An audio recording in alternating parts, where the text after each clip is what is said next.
안녕하십니까?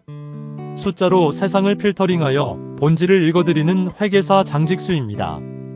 지난 시간 우리는 조선의 장부를 통해 과거의 성공이 미래의 실패를 만드는 함정에 대해 이야기했습니다.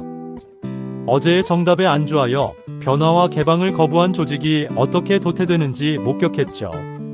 오늘 제25편에서는 그 조선을 무릎 꿇렸던 원나라의 뿌리이자 인류 역사상 가장 거대하고 강력한 장부를 기록했던 나라의 이야기로 이어가려 합니다. 바로 몽골 제국입니다. 여러분은 역사상 가장 넓은 영토를 지배한 나라가 어디인지 알고 계십니까? 많은 이들은 대제국 로마를 떠올리고 또 어떤 사람들은 전 세계에 식민지를 두었던 대영 제국을 생각합니다. 그러나 단일 국가로서 인류 역사상 가장 넓은 연속된 땅을 하나의 제국으로 연결했던 나라는 바로 몽골 제국이었습니다. 그런데 이 제국의 시작을 들여다보면 참으로 놀랍습니다. 그들에게는 로마 같은 거대한 대도시도 없었고 화려하게 발달한 문명도 없었으며 국가를 지탱할 풍부한 농업 기반도 없었습니다. 그저 척박한 초원을 떠돌던 유목민, 인구 수십만에 불과했던 작은 부족들이 모여 수십 년 만에 유라시아 대륙을 뒤흔들고 세계 지도를 새로 그렸습니다. 도대체 그들은 무엇이 달랐을까요? 아무것도 가진 게 없던 유목민들이 어떻게 당대 최고의 문명국들을 압도하며 역사상 가장 강한 조직이 될 수 있었을까요? 오늘은 몽골 제국의 장부를 펼쳐 그들이 가졌던 변화와 개방의 DNA, 그리고 오늘날 우리 조직과 삶에 던지는 묵직한 메시지를 읽어보겠습니다. 1206년 끊임없는 피비린내 나는 싸움으로 갈라져 있던 초원의 여러 부족을 하나로 통합한 한 남자가 역사의 전면에 등장합니다. 그의 이름은 태무진. 우리가 잘 알고 있는 칭기즈칸입니다. 우리는 그를 태어날 때부터 무소불위의 힘을 가진 정복자로 기억하지만 그의 출발점은 처절할 정도로 바닥이었습니다. 아버지는 타 부족에게 독살당했고 남겨진 가족은 믿었던 부족으로부터 비정하게 버림받았습니다. 먹을 것이 없어 들쥐를 잡아먹으며 하루하루 생존을 걱정해야 했던 비참한 어린 시절이었습니다. 그러나 칭기즈칸은 그 극한의 결핍 속에서 훗날 세계를 정복할 가장 강력한 경영 철학을 뼈에 새기게 됩니다. 이 잔인한 세상에서 혼자서는 절대 살아남을 수 없다. 그래서 그는 제국을 세우며 당시의 상식을 뒤엎는 혁신적인 인사 시스템을 도입합니다. 바로 혈통보다 능력을 선택한 것입니다. 당시 고려를 비롯한 동양과 유럽의 모든 국가들은 귀족이 권력을 독점하고 왕족이 높은 자리를 당연하게 차지하는 신분제 사회였습니다. 부모의 수저 색깔이 자식의 장부 잔고를 결정하던 시대였죠. 하지만 칭기즈칸은 신분보다 실력을 보았고 가문보다 공동체에 기여하는 충성심을 먼저 보았습니다. 전쟁에서 뛰어난 전과를 올린 사람, 조직을 헌신적으로 운영하는 사람, 동료의 신뢰를 얻는 사람이라면 노예 출신이라 할지라도 군대의 최고 지휘관 자리에 앉혔습니다. 능력이 곧 신분이 되는 열린 조직. 이 철저한 능력 중심의 개방성이 무명에 가깝던 몽골을 단숨에 세계에서 가장 단단하고 무서운 조직으로 탈바꿈시켰습니다. 몽골 제국이 가진 또 하나의 강력한 무기는 속도였습니다. 몽골군은 기동력을 극대화하기 위해 불필요한 보급품과 짐을 과감히 줄였습니다. 군사 한 명이 대여섯 마리의 말을 번갈아 타며 쉬지 않고 달렸고 명령 체계는 군더더기 없이 단순했으며 파발을 통한 정보 전달 속도는 빛처럼 빨랐습니다. 현대의 인류 기업들이 생존을 위해 그토록 강조하는 애자일 애절, 경영과 빠른 실행력을 그들은 이미 800년 전에 완벽하게 실천하고 있었던 것입니다. 더욱 놀라운 것은 칭기즈칸의 개방성과 포용력이었습니다. 그는 단순히 파괴만 일삼는 잔혹한 정복자가 아니었습니다. 정복한 영토에서 가장 먼저 확보한 것은 금은보화가 아니라 사람이었습니다. 적국 출신이라 할지라도 유능한 기술자, 학자, 의사, 장인들은 철저하게 보호하고 우대했습니다. 좋은 기술과 지식이라면 국적과 종교를 따지지 않고 제국의 자산으로 흡수했습니다.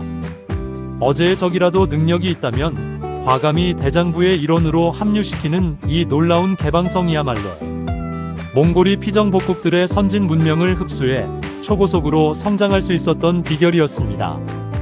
우리는 흔히 몽골을 칼과 말로만 이루어진 잔인한 전쟁의 역사로 기억하지만 그들이 세계사에 남긴 진짜 유산은 연결해 있습니다.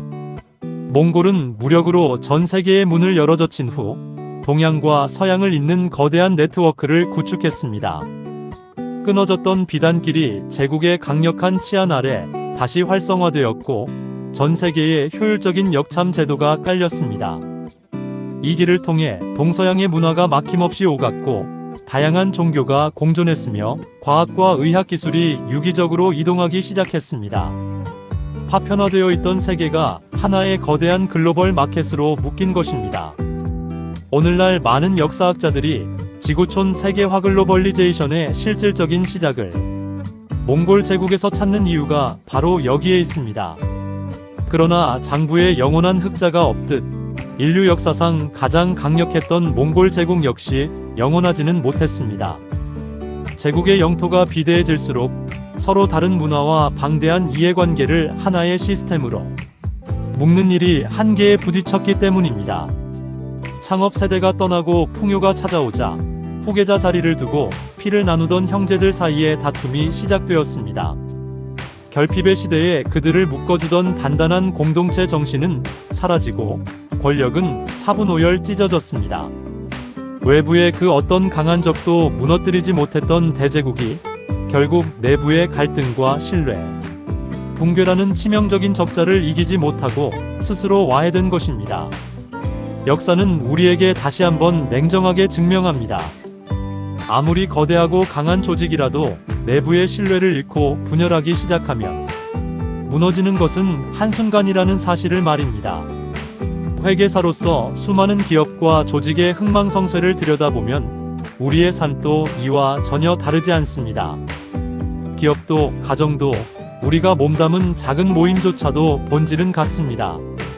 처음에는 서로를 향한 작은 신뢰와 헌신 하나로 시작합니다. 상대의 능력을 정직하게 인정하고 서로를 존중하며 약속을 투명하게 지켜낼 때 조직은 무서운 속도로 성장합니다. 하지만 조직이 안정기에 접어들고 자리가 사람을 만들기 시작하면 서서히 이상 신호가 옵니다. 실력과 능력보다는 줄서기와 인간관계가 앞서고 혁신적인 변화보다는 기득권을 지키기 위한 안정을 선택하는 순간 조직은 안에서부터 천천히 썩어가며 힘을 잃게 됩니다. 개방성을 잃고 닫히는 순간 몰락의 카운트다운이 시작되는 것입니다. 몽골 제국은 800년이 지난 오늘날을 사는 우리에게 세 가지 명확한 생존 원칙을 제시합니다. 첫째, 사람을 선택하고 배치할 때는 배경이나 혈통이 아닌 철저하게 실력과 능력을 보아야 합니다. 둘째, 강한 조직은 어제의 성공에 취해 있지 않고 새로운 기술과 변화를 가장 빠르게 배우고 실행합니다. 셋째, 조직을 파멸로 이끄는 가장 무서운 적은 외부의 경쟁자가 아니라 내부의 분열과 신뢰 상실입니다.